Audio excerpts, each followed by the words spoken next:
So yung unang lesson natin sa session natin ito, Gabriel anak, is all about the sum and difference of two odd primes. Ito yung pangapat na tatalakayin natin sa pangapat na types of factoring na matatakel pa natin. So ang tawag dito is sum and difference of two odd primes. So paano nga ba ang pagsasagawa or pag-a-apply ng sum and difference of two odd primes? Napakasimple lang anak. Tingnan mo lang yung mga exponent.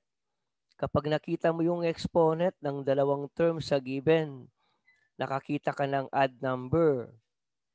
Okay, odd number and then prime. O kahit na hindi pa prime yan, hindi pa yan prime number, basta odd. Pwede mong i-apply ang sum and difference of two odd primes. Sometimes kahit even yung exponent, kapag may exact square root, yung given term, halimbawa x to the 10, pwede mo kasing gawing x squared raised to the fifth power yung x to the 10 by applying the power of power. Pero syempre, hindi naman kita bibiglayin. So simulan na natin ngayon ang sum and difference of two odd primes. Nag-prepare ako actually ng mga samples anak para mas maintindihan mo yung lesson natin for our today's session. Pakibasa mo nga yung given anak. X to the power of 5 plus y to the power of 5 Okay, very good. equals So inaanap natin yung mga factors ng ating given na x to the 5 plus y to the 5. Ano ba yung exponent na nakikita mo anak? 5 po. 5. Dahil 5 yung odd number na nakikita natin as exponents of both term, yung first and the last term, ang gagawin lang anak, sisimplihan lang natin walang paligoy-ligoy. Aanapan lang natin ng fifth root ang bawat term.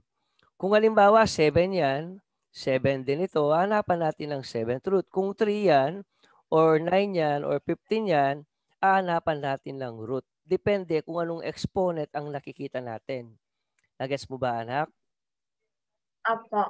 So, ang fifth root ng x to the 5, ang ibig sabihin yan, ano yung root na kapag 5 times nating minultiply, makakakuha tayo ng x to the 5. And same thing with y to the power of 5. Sa palagay mo na kapag inanap natin ang fifth root ng x to the 5, ano yung sagot? If we're going to extract the fifth root. Pa? Ano yung fifth root ng x to the 5 kung yan ay ating hahanapin? Ano ba yung letra na kapag minultiply natin ng 5 ulit by itself, makakakuha tayo ng x to the 5? X to the 5th power po? Okay, x to the power of 5 yan, di ba? Now, ano yung fifth root nito kapag inanap natin? Na kapag minultiply natin ng 5 times by itself, ito pa rin yung sagot, x to the 5.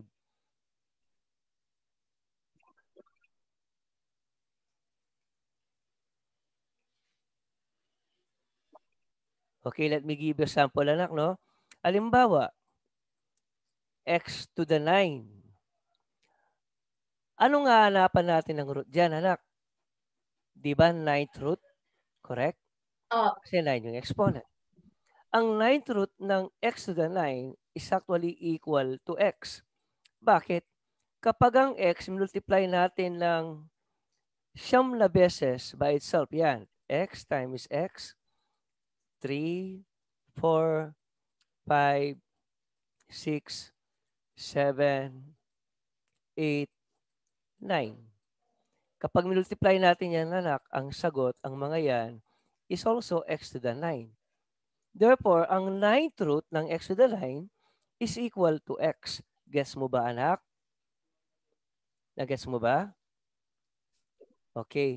Let me cite you another example para mas klaro, anak, no? Buburin ko yung exponent, papalitan ko ngayon ng 3. Anong root ang hahanapin natin? Nakadepende yan sa exponent. Yung 3 po. Yung cube root, di ba? 3 cube root. So, cube root tayo. Ano yung cube root ng x cube? X po. Okay, very good. Okay, let me change the question. Alimbawa, ito naman yung question. Let's say m raised to 7. Yan. Anong root ang hahanapin natin? 7 po. 7th root. Okay. Ano yung 7th root dito? M po. Okay, very good. Now, going back to our given expression that we have to factor, we need to factor. Ano yung fifth root ng first term? X po. Ano naman yung pangalawang term? Y po. Y, okay. So, ang x to the 5 plus y to the 5 is actually, anak, factorable. Akala lang ng iba, hindi factorable. Pero factorable yan. So, paano ko ba yan ipapactor? Ang mga factors ng x to the 5 plus y to the 5 ay binubuo ng dalawang factors. Yung unang factor is actually a binomial. Binomial, ibig sabihin dalawang term. Yun yung unang factor. And then, yung pangalawang factor natin bilang sagot sa ating given is actually a polynomial. Now, saan manggagaling yung binomial? Okay, look at this, anak, no? I'll just create open and close parenthesis. Ano yung binomial na ilalagay natin dyan? Actually, nakikita na natin. Pakita ko x plus yung mga binibilog ko, y. Kukopin lang natin and then ilalagay natin dito. Guess mo ba siya, anak, kung ano yung ginawa ko? Okay. So, may isa pang factor tayong isusulat. Paano ko naman ilalagay yon? Tingnan mo, anak, no? Sa unang term, sa palagay mo, ilang x meron tayo, anak? 5 po. 5. Kaso, sa factors natin, nakasulat na kaagad yung isang x. Ito siya, anak, no? Ilan na lang kailangan natin? 4 po. 4. So, isusulat ko ngayon yung mga x dito ng 4 na beses from left to right. 1, 2, 3, 4. Guess mo ba, anak? Apo. Okay. Yung y, ilang y meron tayo? 5 po. 5. May nakasulat ng isa. Ilan na lang kailangan natin? 4 po. 4. So, kung magsusulat ako ng y, kung kanina is from left to right, ngayon naman is from right to left. Magsisimula ako sa dulo. Dito na ako, akbang lang ako ng isa after nung panguling x. 1. Kanina yan. Pa'y nakapasa. 2, 3, 4. Guess mo ba, anak? Sundan mo pa procedure and then close ko siya, no? Yan. Ngayon, countdown naman tayo sa mga x. Kung paano tayo nagsulat kanina, ganun din tayo magka-countdown ng direction from left to right. Kaya lang, countdown tayo from 4, hindi from 5. Kasi yung mga x na nandito sa naka-underline na yan, 4 lang. So, ang pagka-countdown, magsisimula ng 4, hindi 5. Yes mo ba, anak? Apa. So, 4 sa lahat ng x, no? 3, 2, 1. Kapareho lang sa y. Magsisimula ako sa right, magtatapos to left. So, countdown 4, 3, 2, 1. Ano na lang ang kulang? Signs na lang. Okay, anak, no? Okay, balikan natin yung given. Okay, anak, pakinig ka maigi. Kamo yung given sa taas, no? Ano ba yung sign ng second term? Positive po. Positive. So kung positive ito, anak, kailangan yung binomial natin, positive din yung kanyang second term. Ito, kita mo siya, anak? Ito yung ginuguhit ko. Second term is also positive. Sobrahin ko muna, no? Para hindi nakakalito. Yung sa baba. Ayusin ko yung plus sign ko. Yan. Then, alisin ko muna yung underline para hindi ka malilito. Ayun. Ito, anak, ganito sa kadali, no? Kapag ang pangalawang term or lahat ng term positive, pagdating dito, anak, sa polynomial, alternate. Dahil positive ito, yung pangalawang term, dito alternate. Positive ito, negative. Positive, negative, positive. Laging positive yung unahan ng polynomial. Guess mo ba siya, anak? Opo. And then finally, natapos na natin yung sagot. Nahanap na natin yung sagot sa factor ng x to the 5 plus y to the 5. Ang ating sagot, anak, is yung kumpletong naisulat na natin. Ayan siya. Naintindihan mo ba, anak? Tingnan nga natin kung kapara walang natin ang sagot yung nasa PowerPoint. Wait po, sir. Sige, So anak. kapag po yung sign po ay negative, so mauna niyan po dun sa... Binomial, Yung mauna magiging niyan negative. po ay negative? No. Ganito siya, anak, no? Alimbawa, tanong mo, di ba, ito? Kung negative, ito, yung pangalawang term. Tama? Opo. Ang mangyayari nun, anak, magiging negative din ito. Okay, very good questions. Advanced na yung question mo. Pagdating sa polynomial, lahat sila magiging positive. Guess mo siya, anak? Okay, Opo. pero balik natin sa dati, no? Yung given natin, positive kanina to, yan. And then ito is negative, positive, ito naman is negative, yan. So, ganyan yung sagot natin kanina. Tingnan natin kung kapareho lang ng nasa PowerPoint. Yan ang ating sagot. Guess mo siya, anak? Opo. Okay, tingnan mo, anak, no? Obserbahan natin ang maigi. Positive ito, positive din yon. Pagdating dito, alternate. Tingnan mo yung exponent, anak. 4, 3, 2, 1. 4, 3, 2, 1. May apat na x dito at saka isang x sa binomial. All in all, we have 5x and 5y. Klaro ba yung explanation ni Sir Anak? Klaro ba yung pagkakapaliwanag ko sa iyo? Okay. Dahil dyan, subukan nating mag-create pa ng isang example. Ito yung isa pang halimbawa natin. Gusto ko makuha mo to, anak. Now, if I will let you to answer this, what do you think will be the factors of our given sum and difference of two odd primes na c to the 7 minus d to the 7? What do you think are the factors? You may do it, anak, para makita ko kung nakuha mo na ba talaga siya yung pinag-aaralan natin.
Sir, yung sagot ba niyan po ay Sulat ko C siya, anak, no? minus C minus D D. Okay.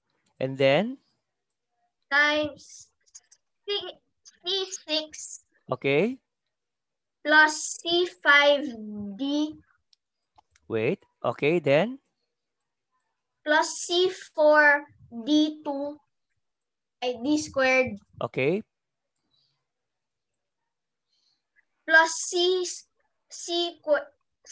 cube D cube Okay, continue. plus C squared D4 Okay, continue. plus CD5 Okay, continue. plus D6. Okay, let us see if you are correct. Double check lang ni sir, no? So, C to the 7 minus D to the 7, if we're going to factor it, may dalawang factor, isang binomial at isang polynomial. Ang 7th root ng first term is C. This one is D. So, that's why C minus D ang isinulat natin sa binomial. And then, nagsulat tayo ng 6 na C dahil 7 yan, nandito na yung isa. 1, 2, 3, 4, 5, 6. Tama. Nagsulat din tayo ng 6 na D. 1, 2, 3, 4, 5, 6. And then count down sa C. 6, 5, 4, 3, 2, 1. And then count down sa D naman. 6, 5, 4, 3, 2, 1. And then, dahil negative ang pangalawang term ng binomial, pagdating sa polynomial, lahat sila magiging positive. So I think tama ka dito, anak. Tingnan natin, anak, no? Kung kapareho lang ng sagot sa PowerPoint natin. Ikaw lang tumingin, anak. Magkamukha ba tayo ng sagot? Apa. Okay, you're doing well. Ibig sabihin, sa unang try, very good ka na kagad. Ibig sabihin, marunong ka talagang makinig. Okay, so let's proceed to another sample. By this time, I want you to do everything, no? Ako, anak, delivery lang ako ng instruction, facilitator mo lang ako. Tinutulungan lang kita para mas matuto ka ng mga mathematical expressions natin kung paano ba yung papapactor. Para learning by doing tayo. Nakasentro talaga sa iyo yung ginagawa natin. Okay, so let's proceed to another example. Yan, okay. I want you to do the factoring method of that, the process.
Yung sagot ba niyan po ay x plus y Okay. times x to the power of 8 minus x7 y1 Okay. plus x6 y squared. Okay. Minus x5 y cubed. Okay.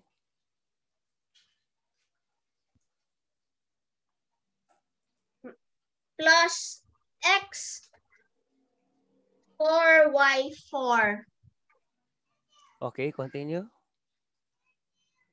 Minus x cubed y5. Okay, continue. Plus x squared y6. Okay, continue. Minus x1 y7. Minus, sandali lang ako, bubarin ko lang anak. Yan. Minus x, y to the 7. Okay, continue. Plus y to the 8. Okay. Okay, I think you're really doing great. Tingnan natin kung tama, anak, no?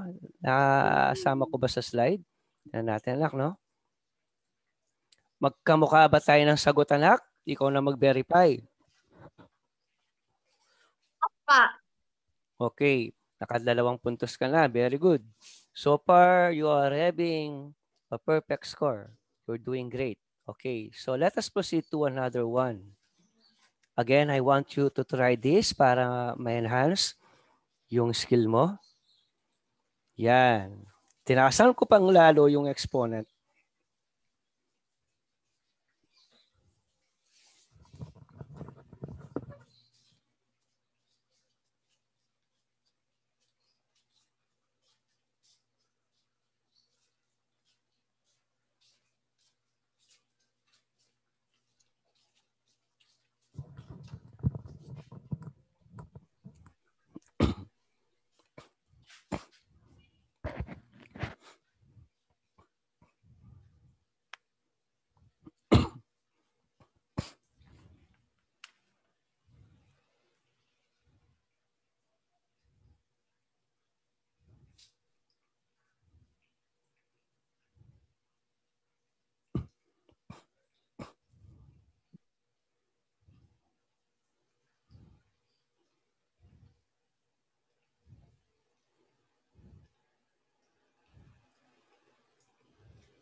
Yung sagot niya po ay Okay.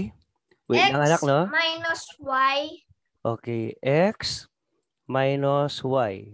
And then, followed by? X10 Okay. plus x9y. Okay. Sige anak, continue. Plus x8y squared. Okay. Tapos? Plus x7y cubed. X to the 7y cubed. And then? Plus x6y4. Okay. Continue anak. Plus x5y5. Okay. Sandali lang anak. Sulat ko muna, no? Okay. Continue. Plus x4y6. Okay. Continue. Plus x cubed y7. Okay. Okay. Continue. Plus x squared y8. Okay. Continue. Plus xy9. Okay. You're doing great. You're actually very good anak. Okay. Then? Plus y10. And then, saka natin i-close yung ating, ayusin ko lang sulat ni sir, no? Close natin yung ating polynomial na pangalawang factor ng ating given problem. Paki-review, yan ba talaga sagot mo, anak? Tama ba lahat ng naisulat ko? Apa. If then, so, this is correct. Okay, correct siya, anak, no? Very good ka. So, tama yung sagot mo. Hindi ko na actually sinulat yung sagot ko kasi alam ko naman na sa puntong yan, makukuha mo na. Okay? So, you're doing great. Very good ka, anak. Okay, proceed to another sample. How about this one? Naku, putong-puto sa yan, anak. Actually, na-discuss ko yan, kaya lang, sa ibang type ng factoring ko na ipaliwanag. Kasi yung factoring na yon, yung sum and difference of two cubes, anak lang yan ng sum and difference of two odd primes, anak.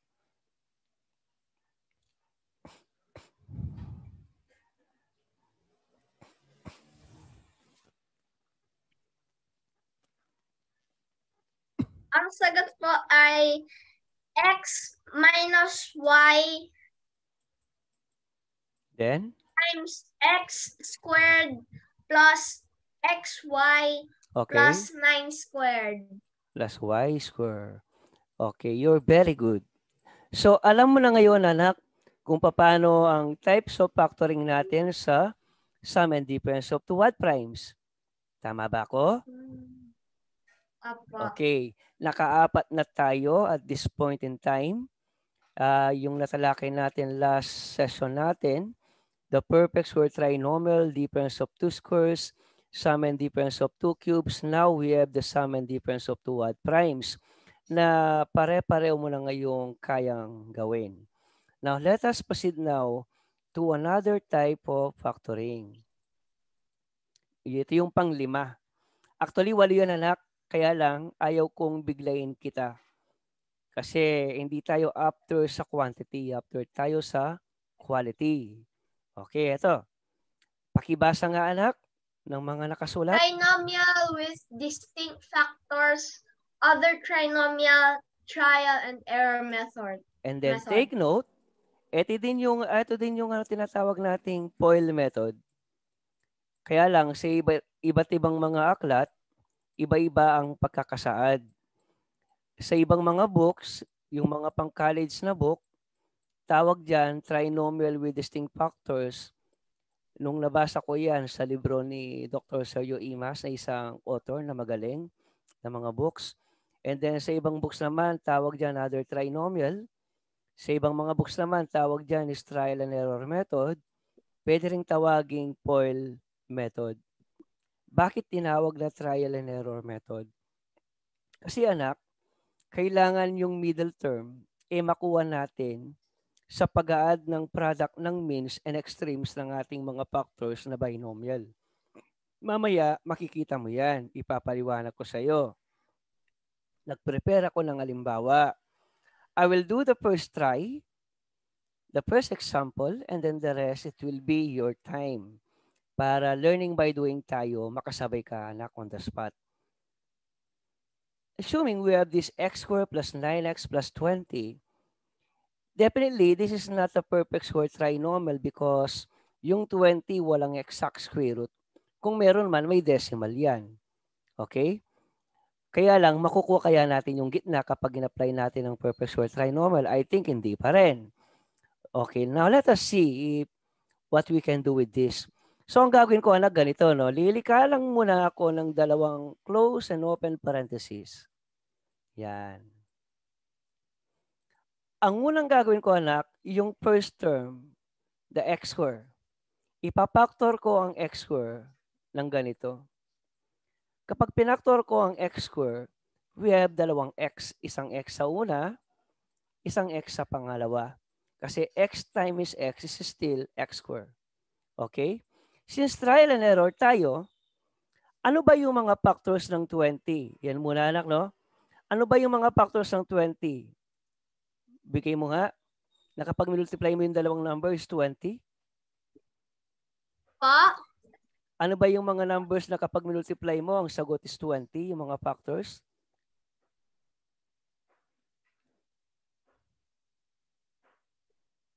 think of two numbers that if you will multiply them, their product is 20.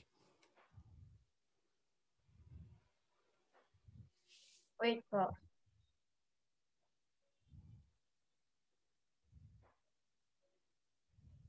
Dalawa pong numbers para po makakuha po ng 20? Yes, ano yung mga numbers na yan? Wait po.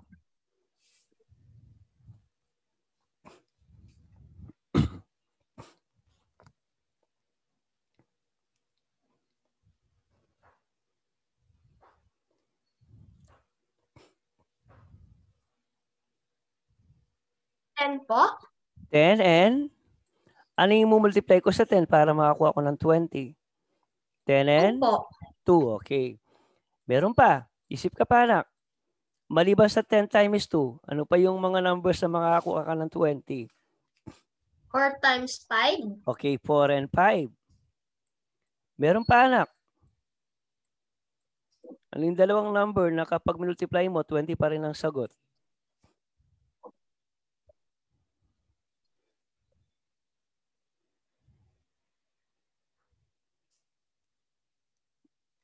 $20 and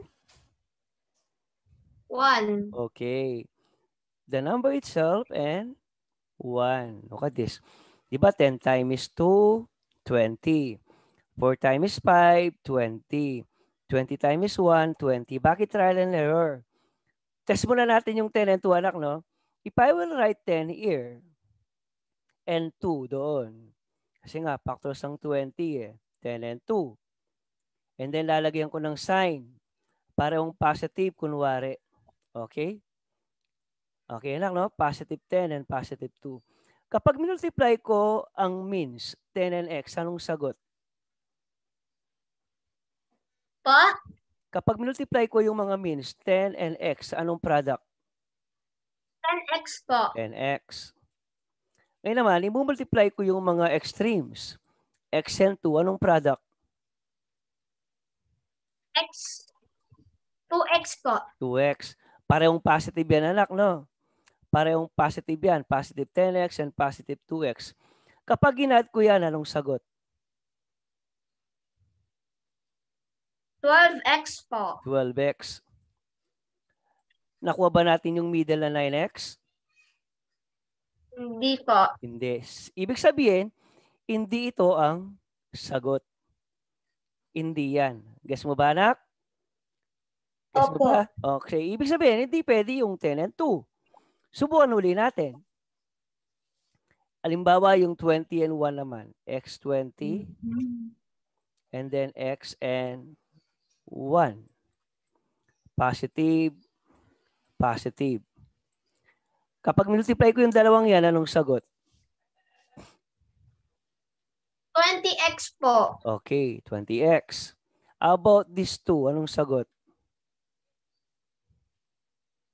1x po. Kapag ginat ko yung dalawang yan na parehong positive, anong sagot? 21 po. Nakuha ba yung gitna? Yung 9x? Hindi po. Hindi. Hindi rin ito ang sagot. Guess mo siya, anak? Kung bakit trial and error? Apo. So, i-try natin ngayon yung pangatlo. So, let me erase this portion, anak, no? Subukan natin ngayon yung third number, yung hindi pa natin natatry. So, ang target natin dyan is makuha yung 9x, anak, no? Okay, I repeat. Again, we create two sets of close and open parentheses. Ito siya, no? Okay, 1 and then 2. Factors ng x square, we have x and x. Kasi nga, x times x, x square. Factors ng 20, try natin ang 4 and 5. Tingnan mo, anak, pwede ako maglagay ng dalawang minus sign dyan. Okay?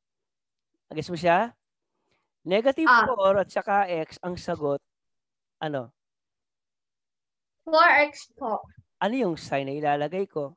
Negative 4 times positive x. Kapag ang like sign, di ba negative? Ang sign ng x is positive, ang sign ng 4 is negative. Anong sign ng 4x? Positive po. Kapag ang like sign, negative. Kapag pareho, positive. Magkapareho ba ng sign ng x at saka 4? Di po. Hindi. Ano yung sign ng 4x ngayon? Negative. Okay. Ang negative 5 at ang x, anong sagot? Anong sagot kapag minultiply ko yung mga binibilugan ko? Negative 5 at saka yung x. Yung mga extremes. 5x po. Ano ang sign? Negative po. Okay. Kapag in-add ko, ang pareho ang sign, do we have to add or subtract in this? Negative 4x and negative 5x, sila ng total? 9x po. Ano ang sign? Positive po. No. Sa addition, kapag pareho ang sign, mag-a-add pa rin tayo, kaso affix natin yung common sign. Kokopyahin pa rin natin, negative 9x. Gets mo siya, anak? Ito na, paliwanag ko. 4 and 5, ang sagot, parehong positive yan, 9. Gets mo siya? Negative 4 at saka negative 5, ang sagot, negative 9. Gets mo siya? Ito, parehong positive, ano? Nagagets mo, anak? Palitan ko siya. 4 at saka negative 5, magmaminus tayo dyan. Ang sagot is 1. Kaya lang yung sign na pipiliin natin is yung sign ng mas mataas na number. Dahil mas mataas ang 5 sa 4, pipiliin ko yung sign ng 5, which is negative. Sagot is negative 1. Or another one. Halimbawa, ganito naman siya. Negative 4 at saka 5, unlike sign. Therefore, we subtract. Sagot is 1. Ano ba ang mataas ang sign? Ano ba ang mataas ang number? 4 or 5? 5 po. Ano yung sign ng 5? Positive po. Pipiliin ko dito, positive. So, positive 1. Naintindihan mo ba yung apat na yan, anak? Yung principle na yan? Guess mo ba? Apa. Okay, nare-review tayo. Ngayon, negative 9x ang nakuha ko. Nakuha ba natin yon? Apa. Are you sure? Nakuha ba natin? Ay, hindi po. Bakit? Positive po yung nasa taas po. So, we have to do something. Yan. Kailangan pala yung dalawang yan gawin kong parehong positive. Guess mo na, anak? Apa. 4 times x is positive 4x and x times 5 is positive 5x. 4x and 5x is positive 9x. Ito ngayon yung sagot natin. Plus ko siya, anak, no? So, ang ating final answer, di ko yata siya na-type. Ang ating final answer, sulat ko na lang uli para mas klaro. Sagot dito, anak, x plus 4 times x plus 5. Naintindihan mo ba siya, anak? Yes mo? Okay. Try natin yung pangalawa. Ako pa rin, anak. Tuturuan muna kita. Yan. Yan. Look at this, anak, no? Ipapactors ko yan. Ibibigay ko yung mga factors. I will ask you, anak. Critical thinking tayo, ha? Kapag pa-factor ko ang 8x square, ano yung mga factors niya? Give me the numbers na may x. Pa? Ano ba yung factors ng 8x square? 4 times 2 po. May kakulangan, anak. Yung mga numbers, anong nawawala? Letra. 4x times 2x. Okay, 4x and 2x. Kung susulat ko yan, ganito, 4x sa una, 2x sa pangalawa. Guess mo siya, anak? Okay, about 15y square na negative. Ano yung mga factors? Huwag mo munang isipin yung sign. 5y, 3y po. 5y and 3y. Saan ko susulat yung negative? Sa 5 o sa 3? Trial and error yan, anak. Huwag kang kabaan. Makikita naman natin kung tama yung mga sinabi mo. Saan ko ilalagay ang negative? Sa 3y o sa 5y? Sa 5y po. Sa 5y. So, 4x minus 5y times 2x plus 3y. Ganyan ba sagot natin? Guess mo siya, anak? Opo. Okay, double check natin, ha? 4x times 2x positive 8x squared. Tama, no? Negative 5y and 3y, we have negative 15y squared. Nakuha pa rin yung last term. Ngayon, ang gagawin natin, anak, i-check natin kung makukuha natin yung gitna. Kung makakakuha ba tayo ng sagot na positive 2xy. Okay. Paki-multiply nga ang negative 5y at ang 2x. Negative 5y times 2x. Negative 5y times 2x. Anong sagot, anak? Don't forget the sign, ha? Hindi ko po kayo marinig. 5y times 2x. Negative 5y times 2x. Anong sagot? 10yx po. 10yx or 10xy. Ano ang sign? Negative po. Negative. Okay, tama. Ngayon naman, yung mga extremes naman, yung magkabilang dulo, 4x at saka positive 3y, kapag minultiply natin, anong sagot? 12xy po. Ano ang sign? Positive po. Positive. Ngayon, yung mga nahanap natin yan, kapag yung dalawang yan, pinag-add natin, anong sagot? 2xy po. Ano ang sign? Positive po. Positive. Pipiliin ko yung sign ng 12 kasi mas mataas ang 12 sa 10. Very good. Nakuha ba yung gitna? Apo. Sa makatuwid, ang sagot natin, ito siya. Tama yung unang try natin. Sa unang try, nakuha na natin siya kaagad. Naintindihan mo ba, anak? Klaro? Okay, I want you to try this one now, anak. Okay, ikaw naman ngayon ang gagawa nito. Yan, pakitry mo nga. Para makita natin kung kaya mo na ngayon.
Yung sagot ba po ay 9x. 9x? 9x minus 2z. Okay, continue. Sige, anak. Times 3x plus 2z. Okay, let us see if you did it, anak. Kung nakuha mo ba talaga yung tamang sagot. Check natin, ano? Kapag multiply ko ang 9x at ang 3x, ano ang product? Di ba ito? First term? Apa. Correct. Kapag multiply ko ang last term dito, yung negative 2z at saka positive 2z, Equal dito, tama? Apa. Okay, very good. Now, if we're going to multiply this means, negative 2, say, and 3x, anong product mo, anak? Negative 6x. 6zx. Okay, Kaya po 6xz. xz. Okay, very good. Now, if we're going to multiply the extremes, yung dalawang yan, anong product natin? Positive xz. Positive? Positive 18xz. Okay, nakalimutan mo lang yung 18. So, positive. Kapag ginad natin yung dalawang yan, anong sagot?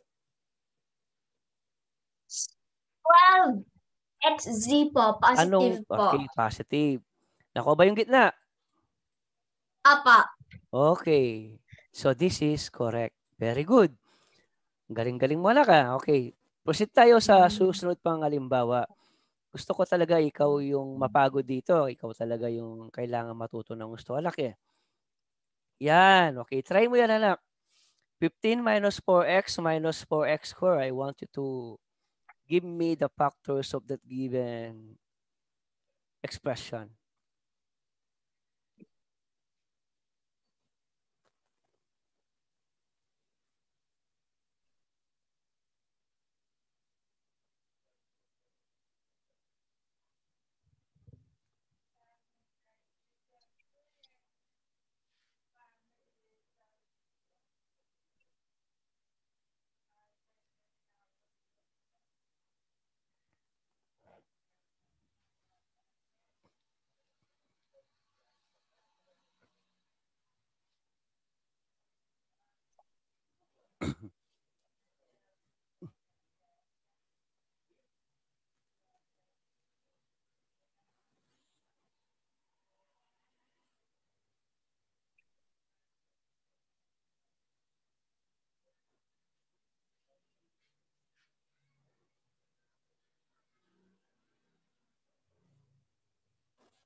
Yung sagot ba po ay Okay. 5 plus 2x 5 plus 2x and then afterward? times 3 minus 2x? Okay, let us find out kung tama ang sagot mo, anak. Okay, 5 times 3, definitely positive 15 yan. 2x and negative 2x, definitely is negative 4x squared yan. Paki-multiply muna ang means. 6x po. Okay. Positive po. Okay, positive. Paki-multiply din ang extremes. Anong sagot? Negative 10x po.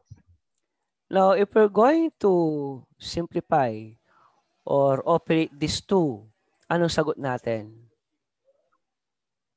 4x po, negative. Ano ang sign? Negative. Tama ba? Negative? Apa. Nakuha ba yung midterm ng trinomial natin? Apa. Okay, i-reset. So, ibig sabihin, your answer is again correct, anak. Okay, you're actually doing well. So, let's try again another one. Okay. Matrix na tayo. Ano yung mga natakal nating dalawang factoring, anak, na dalawang type? Paki-mention nga pangalan. Kung naalala mo pa. Sum and difference of two primes. 2 add primes. 2 To add primes How po. about yung pangalawa? Ano yun? Trinomial with distinct factors. Aling ibang tawag? Kalimutan ko na po. Other trinomial. Sulat mo muna siya, anak. Other trinomial. Other trinomial. Okay, may iba pang tawag dyan, anak, no?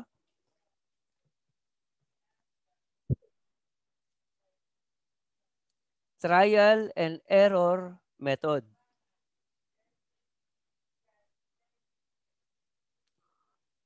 Sa ibang books, ang tawag nila dyan, FOIL method. Pakisulat din, anak. FOIL method.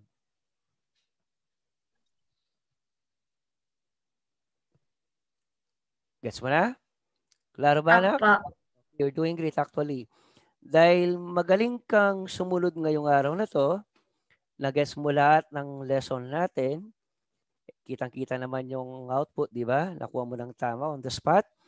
Now, I'll be giving you again matrix. Okay. I want you to read this number. Pakibasa nga, anak. 6,543 times 99,999. Okay. Alam mo, anak, kayang-kaya mong sagutin yan ng mabilis pa sa calculator. Okay. Pero ipapakita ko sa iyo yung sagot. Gusto kong matutunan mo independently yung trick. Gusto kong ikaw yung makahanap ng trick, hindi lang dahil sa tinuro ko lang. Gusto kong ma-enhance yung critical thinking mo. Magmasid ka, anak, kung paano nahanap yung sagot.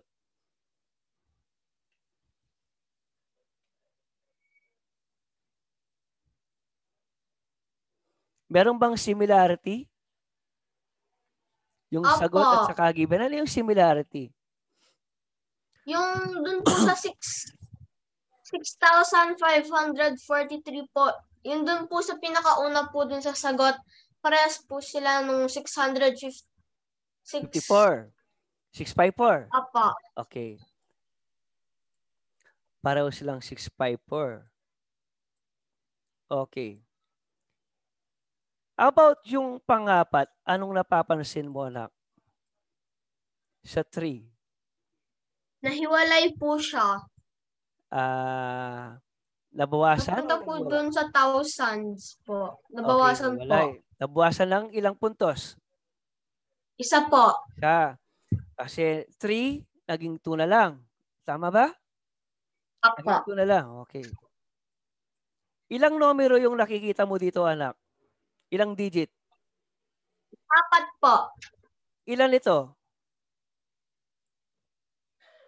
5 po. Alin ang mas maraming digit?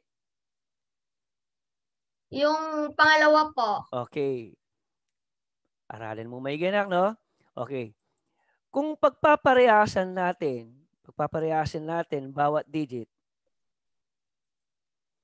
ang 6 ka-partner ng 9, ang 5 ka-partner ng pangalawang 9, ito ka-partner ng pangatlong 9, yung 3 ka-partner na pangapat na 9. Meron bang walang ka-partner? Apo, yung huling 9 po. Ilan yung walang ka-partner? Isa po. Yan. Ayun siya. Yung walang ka-partner. Guess mo siya? Apa. Yung walang kapareha, doon ko inilagay yung 9. Nagigess mo na siya, anak, no? Paliwanag ko ulit, no? Para mas mabilis mong maintindihan. Tignan mo, anak, no? 6,543, kapag binawasan ko ng 1 point, ilan na lang? 6,542 po. Ito yon. First step, laging binabawasan ng 1 point yung 4 digit. Okay? Kaya na ilang digit pa yan. Ang importante, anak, laging mas lamang o kaya equal lang ang dami nito doon. Okay? Dapat mas marami ang 9 kaysa sa given na minumultiply natin. Okay? O kaya equal sila ng counts. Ngayon, Second question. Ulitin ko yung tanong, no? Ilang digit ito? 6543. 4 po. Guguhit din ako ng 4 na 9. Kasi tiga-4 dapat, di ba? Merong isa na walang Apa. kapartner. Dito natin siya isusulat doon. Guess mo siya, anak? Guess mo? Apa. Okay, ito yung next question. Okay, naintindihan mo na hanggang sa 9, di ba? Brain ko ulit, no? Opo. Para mas klaro. Para mas nagiging matinik ka. Okay. Hanggang dito, anak, di ba? Guess mo na hanggang 9? Apa. Okay. Saan ang galing yung 3, 4, 5, 7? Yan ang tanong, di ba? Tingnan mo, anak, no? Ganito lang yan. Ilan ang kulang sa 9 ng 6? 3 po. 3. Ito yung 3. Guess mo siya? Ilan ang kulang ng 5 sa 9?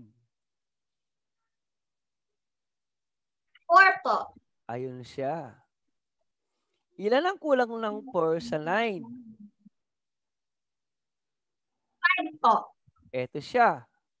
Ilan ang kulang ng 2 sa 9?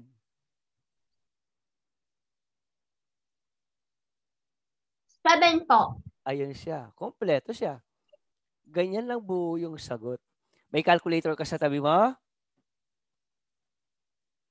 Wala po. Yun na lang po sa cellphone ko. Compute mo na. Double check mo kung tama yung product. Pang double check mo yan para makita mo na kaya mo pala ng mabilis kahit walang calcu kapag ganyan yung mga numbers. Tama po. Di ba? Okay. Ngayon anak, try mo yung galing mo ngayon dito. Sigurado, ikaw mismo, makikita mo na kaya mo pala. Okay? Let me give another number. Pakisagot anak. I-dictate mo sa akin ang sagot. Wait po.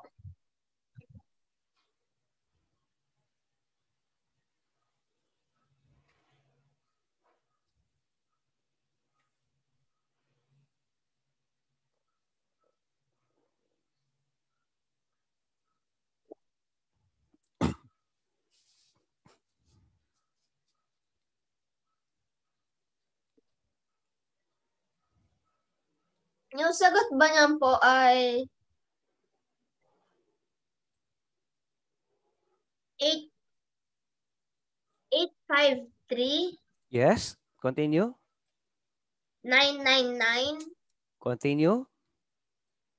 146. Okay, let us see kung tama ka anak. Pakita ko yung sagot ha. Magkaparaw ba tayo? Apa. Try mo sa calculator mo anak. Para mas sigurado tayo. Saan ko po ulit sa cellphone ko? 8, 5.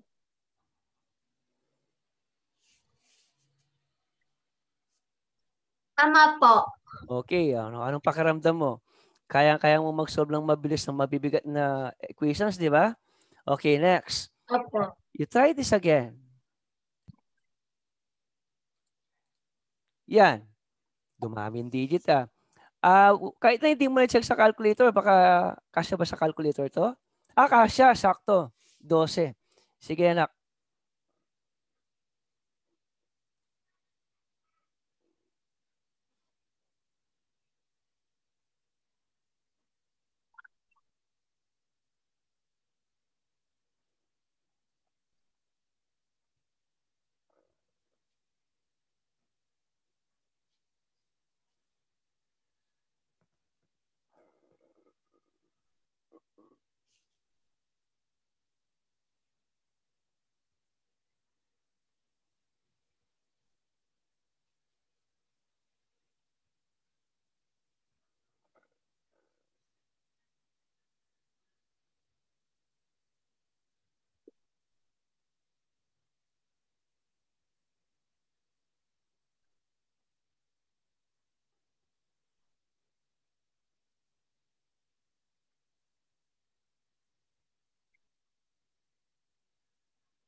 Wait po.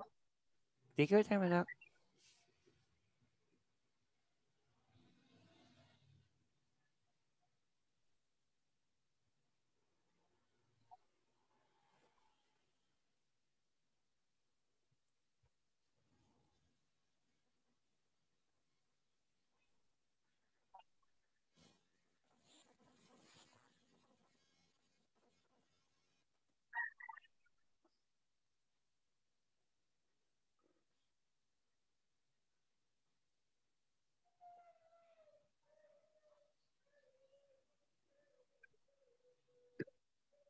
Yung sagot ba po ay 281 539 971 971. Tapos? 846. 846. Tignan ko nga, anak, no? Okay. Alam ko, may sagot yan dito eh. Ikaw na tumingin, anak, kung magkamukha tayo ng sagot, ano? Okay. Tingnan mo nga. Pareho ba tayo? Apa. Okay.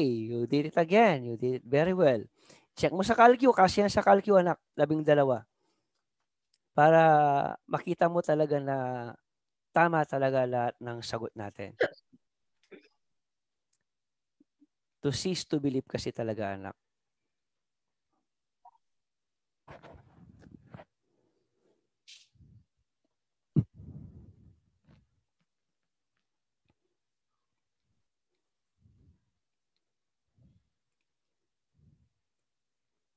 Tama po. Okay, very good. Okay, let us have another try.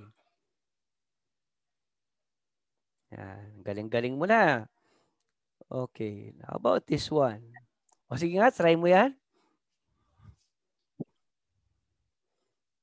Wait po.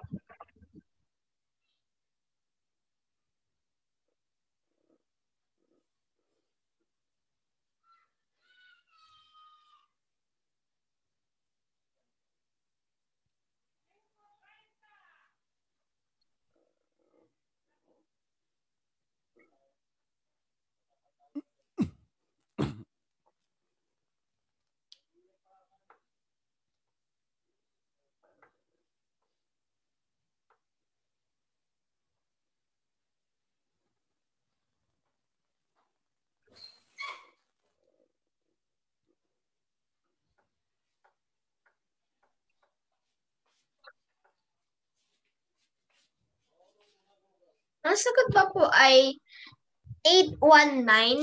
Wait. 8-1. Ilang line, anak? 5 po. 1, 2, 3, 4, 5. Tapos? 18. 18. Tama ba ang nasulat ko? Apa. Okay, try natin, anak, kung pareho tayo ng sagot, ha? Pareho ba tayo? Apa. Okay. Check your calculator again. Tama po. Tama. Okay.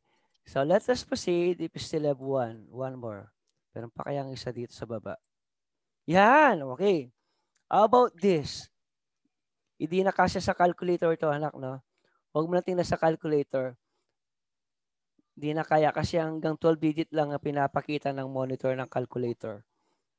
Pinakamarami na yon. Tapos magpapakita na ng exponent or scientific notation ng calculator.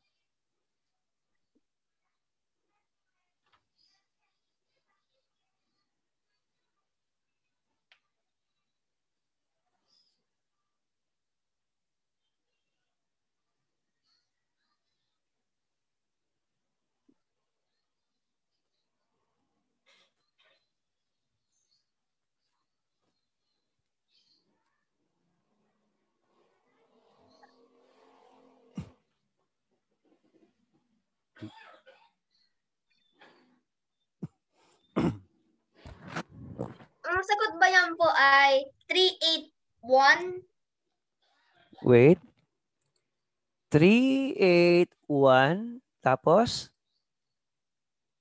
559? Ilang line, anak? Tatlo po. 1, 2, 3.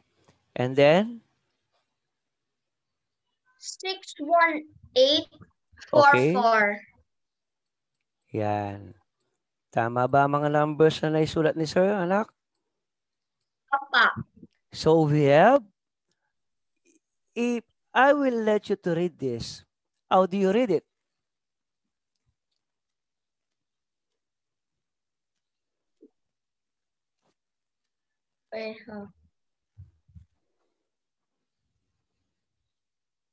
Hindi ko po alam. Okay. Tama ba yan po? Yung 3 po, trillion? Oh, O ano tama. po? Trillion. Tama, correct. Gawin mo lang, anak. Sige, basahin mo. 3 3 trillion 815 billion correct. Continue. 599 million Okay, correct. 961,000 Correct. 844. That's it. After ng trillion, anong kasunod? Hindi ko alam. Quadrillion. After ng quadrillion, quintillion. Tandaan mo yan, anak, no? Dadagdagan pa natin yung mga alam mo, anak. Okay, i-advance kita. Okay, sagot natin dito. Ano natin kung tama ka? Pareho ba tayo ng sagot? Papa. Okay. Okay, anong pakiramdam mo ngayon? Na may nalaman ka na naman ng bagong tricks. Di ba? Feeling ko po magaling po ako. O, tama. Dapat confident ka, anak, para mas lalo kang matuto. Alam mo yung law of attraction? Pa? Alam mo ba yung law of attraction? Na kapag iniisip mo, yun ang pwedeng mangyari. Nag-iisip ka ng puro positive, puro mga positive lahat ang ma-attract mo. So, kailangan mo maging confident. Anak, no? Klaro ba lesson natin today? Papa. Okay. Okay, since hindi pa naman tayo, pwede pa ako magbigay ng isang trick sa iyo, anak, no? Look at this, anak. Ay, meron pa pala. Ano sagot diyan? Ano sagot diyan? 349.